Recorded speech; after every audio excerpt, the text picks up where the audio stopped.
তোমায় ভেবে গাইছে মনে সুখ, অবুঝ মনে ঢেউ তুলেছে অপূর্ব ওই লোক। এই কবিতায় জানিয়ে দিলাম আমার মনের কথা, আশা করি কোনোদিনও দেবে না আর ব্যথা।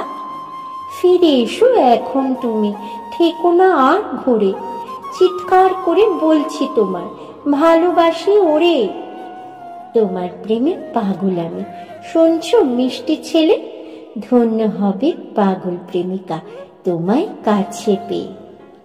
অমলের পাশে মিষ্টি দেখো কি যে শ্রুতি মধুর, সৃষ্টি হলো নতুন গানের, আহা কি যে সুমধুর। সত্যি করে বলছি তোমায় নিখাত ভালোবাসি, দুষ্টুমিতে করো না যেন মিথ্যে হাসাহাসি।